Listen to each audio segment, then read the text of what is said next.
Boa tarde, pessoal, tudo bem? Aqui estamos gravando na Expo Blindagem. Queria apresentar aí o nosso coordenador industrial, Lucas Cracker. Seja bem-vindo. Lucas tem um currículo admirável, né? Formado pela UFTR como engenheiro mecânico, tem MBA em gestão empresarial, né? Pós-graduação pela FAI em Six Sigma e também teve uma experiência internacional na fábrica da Audi. Hoje estamos aqui com o Cracker, queríamos fazer essa gravação especial pela admiração que nós temos como profissional.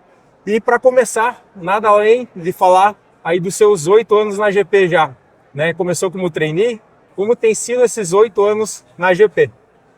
Bom, Gilmar, foram anos de bastante desafio, foram anos de intensidade. Meu primeiro ano, eu sempre fui uma pessoa que, na verdade, olhando a minha carreira, olhando a minha história e olhando também a minha criação, uma pessoa de ficar bastante tempo no lugar, de depositar todas as minhas energias para bater as metas daquele lugar. E foi assim com a GP. Para falar bem a verdade, a GP não era algo que eu imaginava trabalhar numa indústria de vidros. Eu, como já tive essa experiência na Audi, eu imaginava que fosse em montadoras. Você não conhecia a GP? Eu não conhecia a GP, até um site diferente. Eu entrei na GP, eu vi lá transportadora de caminhões e não tinha nada a ver com a marca.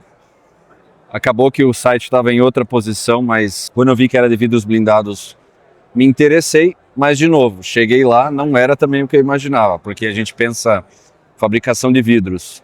Muita máquina, muita linha de produção. Imagina que é algo muito parecido com uma montadora, e na verdade não.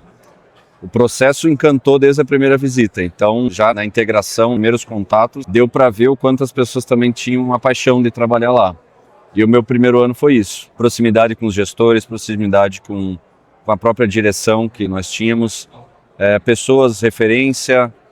Então os meus primeiros anos foram de muito suporte de várias pessoas, né? Eu me senti muito acolhido nesse primeiro ano. Tinha sempre um sonho de liderar equipes, né? Então sempre que eu entrei na GP eu deixava claro para os gestores a minha vontade de liderar uma equipe um dia. Já no meu segundo ano, tive essa oportunidade, né? Uma equipe de 4 pessoas, era um centro de treinamento, centro técnico, onde tinha bastante visibilidade por tratar de assuntos técnicos dentro da fábrica e o quanto bem a gente treinava as pessoas. E a responsabilidade de liderar uma equipe que ia capacitar todo o nosso time interno para fazer os melhores vidros do mundo, né? E até então não tinha nenhum curso de liderança sobre mim, então foi um desafio. Peguei as 4 pessoas ali e quase que a primeira reunião foi: e aí galera, o que vamos fazer hoje? Então foi um desafio desde o primeiro. Mas, de novo, com bastante suporte de pessoas que já eram gestores, que já eram líderes, os caminhos para esses primeiros passos de liderança. A GP começou a enxergar em mim também pontos positivos e aí acabou investindo em cursos fora, cursos internos que a própria GP possuía. Então, Leadership Fundamentals foi um deles que eu lembro muito bem, algumas mentorias que eu tinha com o meu próprio gestor.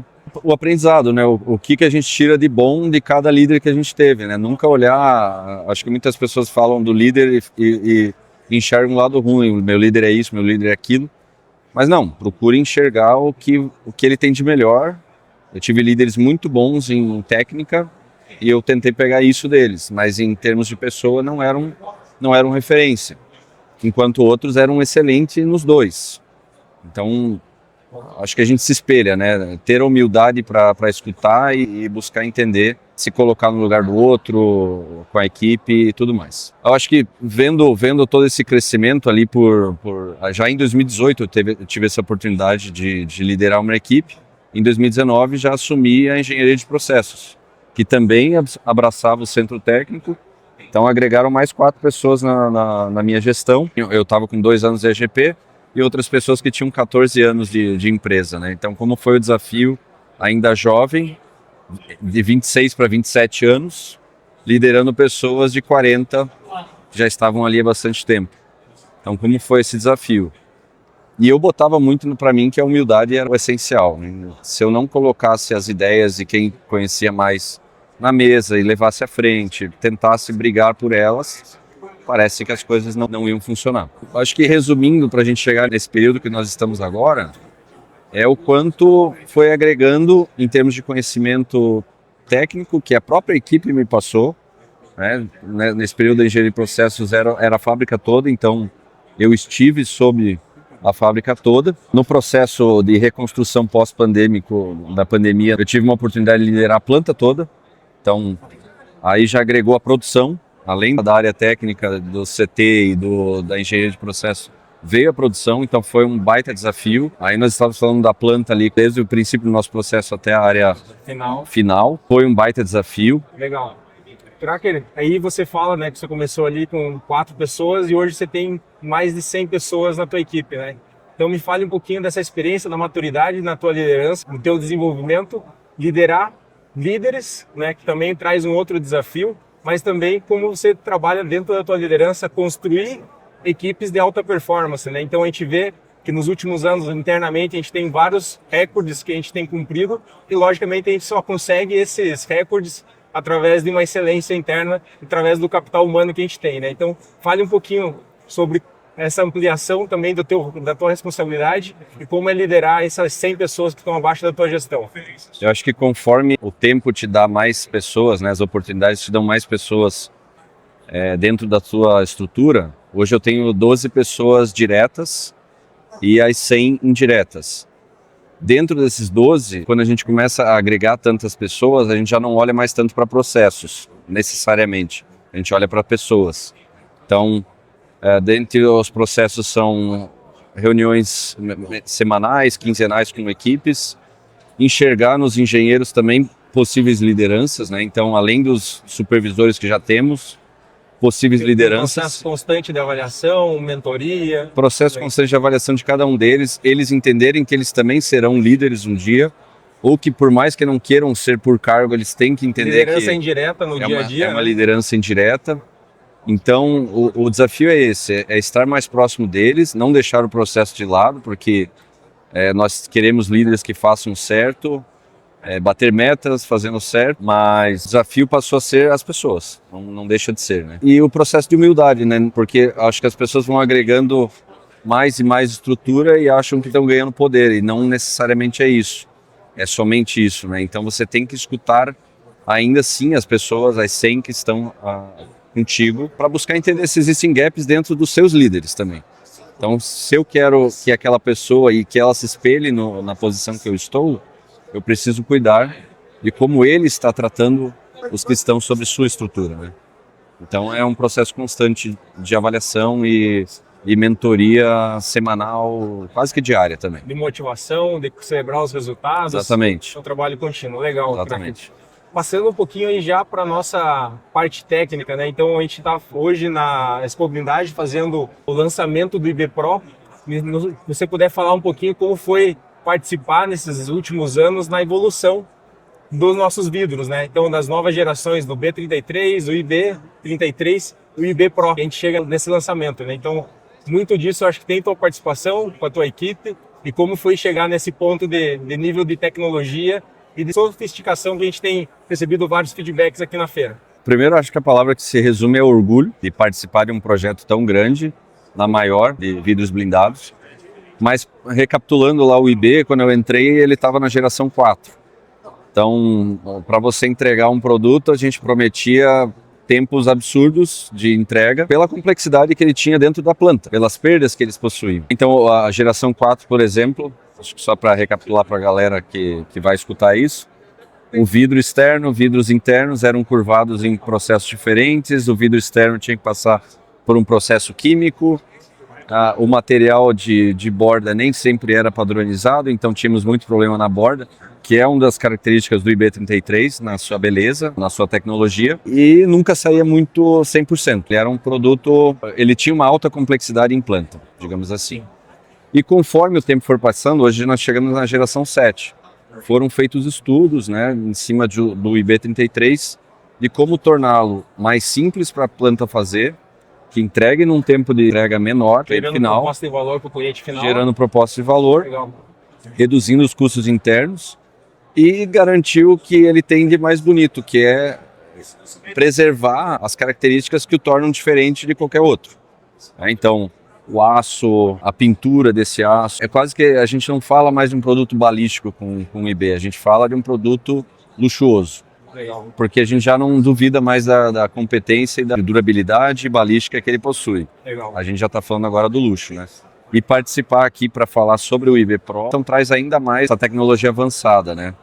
A gente conversando com o pessoal do laboratório O IB Pro basicamente ele foi uma inteligência artificial que a gente buscou entender a melhor formulação, que gerasse menos custo, que tivesse maior leveza, mais transparência e que ficasse mais bonito, digamos assim. Legal. E saiu o IB Pro, né? Então todo esse processo que envolveu muita padronização para reduzir Isso as com a perdas. equipe interna, todo esse trabalho de desenvolvimento com a equipe interna, seja operacional e engenharia. Não tem nem como colocar, porque tinham pessoas na produção que falavam o meu IB, então eles tomavam como donos também, Legal. Isso era muito legal de ver. Assim como engenheiros, né? Nós colocamos engenheiros responsáveis pelo projeto, Grupos que focais. também, grupos focais em cima desse Legal. projeto, porque a gente entendia que o crescimento da GP dependia do crescimento do IB. Então foi colocado grupos focais em trabalho para que internamente ele não seja um problema mais. Legal. Cracker, fale também aí, a gente está participando aqui, teve mais de 1.000 pessoas no nosso stand nesses 2 dias. Como foi para você participar desse evento da AGP, da Expo Blindagens, e a tua percepção geral do evento? Primeiro que o nosso stand é o maior, então isso já dá um certo orgulho, né, dentro do mercado de blindagens, além de dizer que é o maior, ser realmente o maior aqui e com número de visitas até dos próprios concorrentes e fornecedores, eles virem e verem o IB Pro de perto, que está ali na prateleira como se fosse uma joia, nos enche de orgulho. E a palestra do Jairton, feita pela GP também, que as pessoas vieram de fora, às vezes só para ver a palestra, isso nos ajudou bastante. É entender esse orgulho, né? Poder expor tudo que a gente já fez. Atrás de mim aqui tem níveis balísticos até superiores, produto em penetra que já produzimos certas vezes para a Europa, para outros países, para outras aplicações, mas principalmente para a gente poder mostrar o que há de novo, né? Qualquer outra stand aqui não tem um produto revolucionário e de inovação igual o E IB. o que você mais escutou de quem visitou e viu o nosso produto aqui no nosso stand? Eles comparam o IB como se fosse um vidro original, como se fosse o Rolex dos vidros, se todo mundo quisesse ter ele em sua blindadora, né? Então é muito orgulhoso de vir todo o mercado todo está concentrado aqui nesse galpão, e eles poderem falar isso pessoalmente é muito gratificante. Legal.